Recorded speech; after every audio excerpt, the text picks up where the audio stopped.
Now, ladies and gentlemen, if you have noticed for the past 2 days, I haven't been able to do any political analysis on this channel. And I must admit, the truth is that I was also affected by the power blackout. So I don't know if KPLC have managed to successfully restore power back across the country, but I also hope that they find a permanent solution to all these issues, because millions of Kenyans were really disappointed. But when I look at it from the other side, which should not be the case, which should not be an excuse. By the way, during the former head of state, Uhuru Muigai Kenyatta's leadership, there was also the same challenge of power blackout across the country. And I remember very well, Uhuru Kenyatta, together with the former CS for Interior, Fred Matiang'i, had to come up with or to impose some measures to counter the challenge. The truth here is that there are some people who are involved on this. So Fred Matiang'i had to threaten treason charges on the people who are involved, and they also used the DCI to counter the challenge. So maybe William Ruto or the Kenya Kwanza Alliance regime can borrow some measures imposed by Uhuru Kenyatta, or they can come up with their new ideas. But they must sort out the issue once and for all. But that is not what we are going to discuss here on this video. So President William Ruto has established a new political strategy which is already underway to whip up full support across the country. And that is why, if you can still remember very well, in a few weeks ago, the Kenya Kwanza Alliance Brigade, led by William Ruto, were in the larger Mount Kenya region tour for a total of 5 days. Then after that, they went to the larger Rift Valley region tour for, I think, 3 days. In the recent past, they were in Gusii region, whereby they were in Nyamira County and in Kisii County, just to be specific. And currently, as we speak, ladies and gentlemen, William Ruto is leading the Kenya Kwanza Alliance Brigade for a total of 5 days tour in the larger Western region for the anticipation of the development projects. So in this video today, I just want us to do a proper analysis based on the real facts and very critical observations that I made, which I'm ready to share with you on 3 major issues. First of all, I want us to talk about William Ruto's first day tour in the larger Western region, which is started yesterday. Secondly, I want us to do a proper analysis on William Ruto's real mission on his 5 days tour in the larger Western region, inclusive of his tour to other regions that he has already gone through, and also how Raila Odinga, being the main political competitor of William Ruto currently, is being worried and very much frustrated of William Ruto's new political strategy. Kwa hivyo wananchi, mimi nataka mkae gangari. Mkae gangari. Ili timu yetu itazungumza kule. Lakini ikigonga mwamba, tutapiga firimbi. Mtamwambia nyinyi mjitokeze. Vijana mko tayari? But before that, just in case you're here for the first time, or maybe you're watching yet you haven't subscribed, I'm just requesting you to please take a second or two and click to the subscribe button. You can also give this video a like so that YouTube can automatically recommend this video and this entire platform to reach out to others. To my returning subscribers who are currently watching, I also want to take this opportunity to really appreciate you so much for your continued support. Basically, without the support, then this channel cannot be where it is currently. And that is why I don't take the support for granted. If you also want to automatically receive the notifications updates from YouTube itself, immediately I post a video on this channel, just press the notification bell. Having said that, now let us go straight into the deeper details of this video, and let us begin with William Ruto's first day tour in the Western region, which began yesterday on 25th of August 2023 on Saturday. So, according to my observations, William Ruto focused on 2 major regions. He was in Kakamega County and also in Busia County. And I want us to look at how William Ruto was received. And I just want you to look at this video here.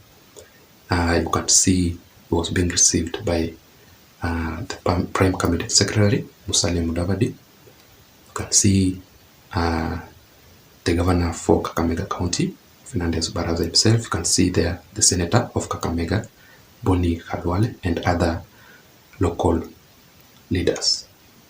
And after that, the Prime Cabinet Secretary, Musalia Mudavadi, took to his Twitter account. Let me just read for you what he posted. It was a pleasure to welcome His Excellency President William Ruto to Kakamega Airstrip for the larger Western Region 5-day development tour. This tour will see President William Ruto launch and inspect a number of projects, as well as the people of the Mulembe Nation. In fact, Musalia Mudavadi has summarized William Ruto's first day tour in that region, whereby he has said that he will launch different projects and inspect several projects in the Mulembe Nation. But also in my observations, I did not see several people. I did not see Moses Wetangula there and some of Kenya Kwanza Alliance leaders. In fact, I expected Wetangula to be in Bungoma County. But let us wait and see if Moses Wetangula will miss out William Ruto's tour in the larger Western region for his 5 days, so that we can do a proper analysis on why Wetangula missed out in William Ruto's tour in the larger Western region. Now, secondly, let us look at William Ruto's real mission in that region. In my considered opinion, President William Ruto has only two major reasons or real mission in his 5 days tour in the larger Western region, apart from the development projects. When we look at it from the other political side, first of all, I personally believe that William Ruto is on a mission to counter Raila Odinga's influence in that region.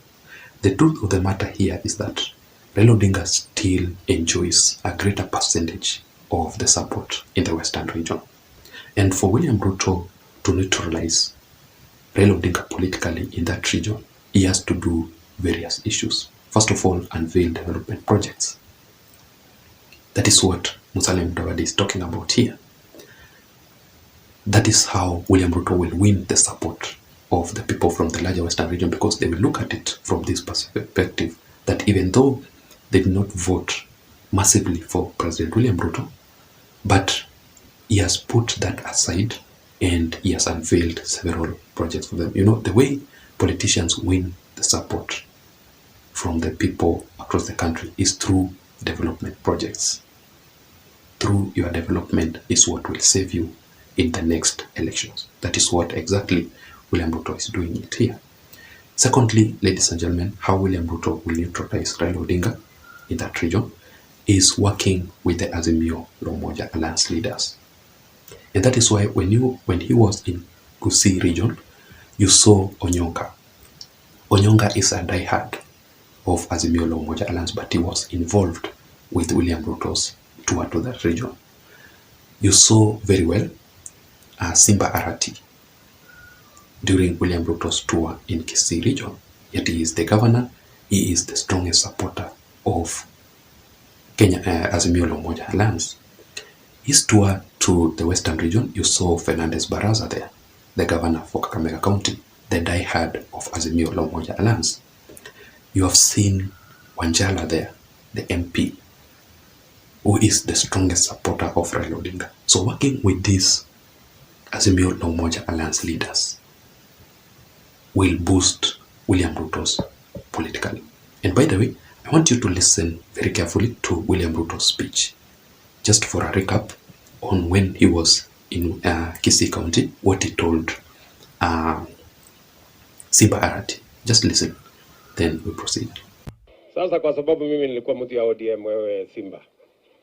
Sasa wewe vile nilihama, si hata wewe uhame, mimi tuendelee pamoja. Hiyo ni ya kwanza. Ama namna gani? Na unaona vile nimehama, nimejipanga panga, wewe huwezi kujua. Ukifuatana na mimi hapo mbele unaweza namna hiyo. And thirdly, ladies and gentlemen, how he will neutralize Raila Odinga in the Western region is through messaging. What was the message that was being spread there? They wanted to demonize Raila Odinga completely, and especially on his demonstrations that he has been leading across the country. The way the Kenya Kwanza Alliance were talking, including William Ruto, Rigathi Gachagua and the rest, is that demonstrations, Raila Odinga was insisting that it was through demonstrations that Kenya got independence, and all these issues that have been raised through the demonstrations, the positive side. But William Ruto wants to demonize these demonstrations completely. That, for example, the road that he was to build or to construct in the Western region, he fears that if he constructs that road during the demonstrations, that road will be burned. There was a certain stadium that was to be constructed also to be repaired, but it was destroyed during the demonstrations. So those are the kind of issues that they were spreading, the messaging to demonize Raila Odinga's demonstrations once and for all and completely. So that is the first mission of William Ruto in the Western region, to neutralize or to counter Raila Odinga's support or influence in the Western region. And I've talked about 3 issues. First of all, to work with Azimio leaders. Secondly, the messaging to demonize Raila Odinga's demonstrations. And thirdly, the unveiling of the development projects in that region to win the support of the people from that region. The second mission of William Ruto politically is to campaign ahead of the 2027 general election.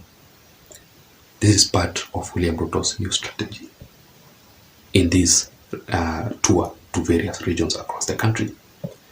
And I want you, when you look at it, if you have been following, William Ruto, the way he speaks purely on the development projects. But his troops, Rigathi Gachagua and the rest, they are rallying support. They are campaigning for William Ruto ahead of the 2027 general elections. And I want you to listen to this speech here by Rigathi Gachagua himself, the way he speaks ahead of the 2027 general elections for William Ruto. Then we proceed. Hii ndio future ya Kenya. Na unajua, wacha tuseme ukweli. Tuseme ukweli ama unajua huyu Rais William Ruto alipangiwa jambo kubwa. Na Mheshimiwa Jara amesema vizuri sana. Alikuja akasema atapeana basi, haikuja. Yule mzee unaunga mkono akasimamisha. Ile kazi yote alitangaza hapa akasimamisha. Huyu rais wakamwandama, lakini kwa sababu yuko Mungu mbinguni akafanya bidii, Wakenya wakampenda, akawashinda. Na walikuwa wamemwekea vikwazo mingi. Sasa hii inakuja ya 27. Si ni mtaramuko? Sasa nyinyi wapi ya kusia? Najua nyinyi Banyala, mimi najua nyinyi watu wazuri. Nilikaa hapa na wenzenu hapa Kakamega. Hali inaitwa Navaholo, nilikuwa dio hapo 1996. Mimi naelewa nyinyi Banyala, nyinyi ni watu mmechanuka. Nyinyi mfungue macho. Mkiona mheshimiwa amepotea, mnaweka nini? Kando. Nyinyi wenyewe mjipange na huyu rais wetu. This is a future. Na ile maneno mwetaji hapa ni mambo mengi sana. Mwenye kufanya ameketi hapa. Sasa nyinyi mnaenda msituni kutafuta nini? Ile mtu mnafuata hapo msituni huko. Mwenye maneno yote ameketi hapa. Mtajipanga watu ya Budalangi. Na nyinyi, mimi nimekuja na rais hapa kwa sababu nilitaka kuelewa kwa nini rais. Now, I want us now to look at, as I conclude, on how William Ruto's new political strategy is worrying and frustrating Raila Odinga. Currently, as we speak, and I will still insist on this, ladies and gentlemen, there is no any other political competitor of William Ruto ahead of the 2027 general elections. So, Raila Odinga currently, as we speak, he has lost focus. The main, or Raila Odinga's is literally confused. Raila Odinga's mind is completely stagnated on two major issues. First of all, on the dialogue with the Kenya Kwanza Alliance, and secondly, on the demonstrations. Apart from those issues, there's nothing ahead. Also, that Raila Odinga is focusing on currently as we speak. Fail. Kwa hivyo wananchi, mimi nataka mkae gangari. Mkae gangari. Ili timu yetu itazungumza kule. Lakini ikigonga mwamba, tutapiga firimbi. Mtamwambia nyinyi mjitokeze. Vijana mko tayari? So William Ruto unveiling the new political strategy really frustrates Raila Odinga on how to counter this plan by William Ruto ahead of the 2027 general elections. So let us wait and see how things will turn out to be. But that was my critical analysis for today, ladies and gentlemen. I don't know what you think. Let me hear your thoughts on the comment section below. Otherwise, I don't have much. Thank you so much for watching. Thank you so much for listening. Please don't forget to subscribe to my channel. But until next time, my name is Jason. Bye bye.